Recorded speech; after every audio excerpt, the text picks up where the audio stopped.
Halo semuanya, di video kali ini kita akan membahas tentang teks biografi. Yuk, simak sampai selesai. Teks biografi adalah teks yang berisi kisah perjalanan hidup seorang tokoh yang ditulis oleh orang lain. Isinya menonjolkan pengalaman penting, perjuangan, keteladanan, dan kontribusi tokoh terhadap masyarakat atau bidang tertentu. Nah, tokoh yang biasanya dibuatkan biografi antara lain tokoh terkenal, orang sukses, dan seseorang yang berpengaruh atau inspiratif di masyarakat. Contohnya seperti pahlawan, penemu, pengusaha, atlet berprestasi, sastrawan, dan sebagainya. Oh iya, mungkin kamu juga pernah mendengar istilah teks autobiografi. Teks biografi itu berbeda dari teks autobiografi.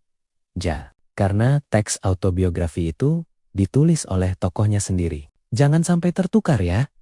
Lalu apa tujuan dari teks biografi? Jadi, teks biografi ditulis untuk memberikan informasi tentang kehidupan seorang tokoh, menghargai jasa dan kontribusinya, serta menginspirasi pembaca melalui nilai-nilai positif dan keteladanan yang dapat dipetik dari perjalanan hidupnya. Adapun ciri-ciri teks biografi yaitu 1. Berisikan fakta yang didasarkan pada pengalaman hidup tokoh.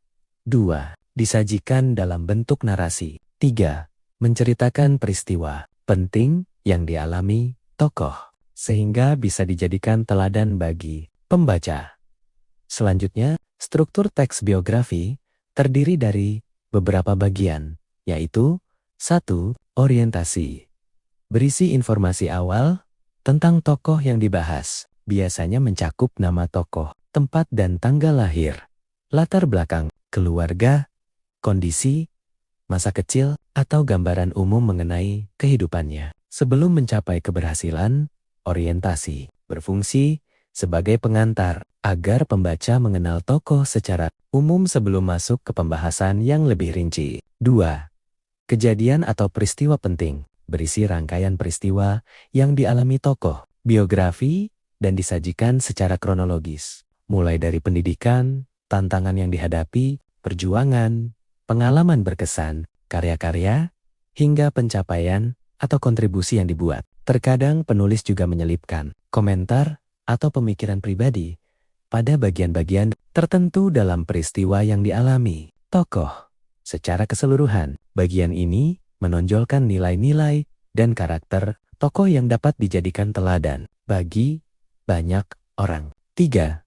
Reorientasi. Berisi komentar atau pernyataan, simpulan mengenai rangkaian peristiwa yang telah dipaparkan sebelumnya. Reorientasi berfungsi sebagai penutup teks biografi dan bersifat opsional. Pada bagian ini, penulis menegaskan kembali pelajaran, pengaruh, atau keteladanan tokoh yang dapat dipahami dan dipetik oleh pembaca. Dengan demikian, reorientasi membantu pembaca melihat alasan mengapa tokoh tersebut dianggap penting atau patut dijadikan teladan bagi banyak orang. Nah, itu dia pembahasan kita tentang teks biografi. Terima kasih sudah menyimak sampai akhir. Sampai jumpa di video selanjutnya.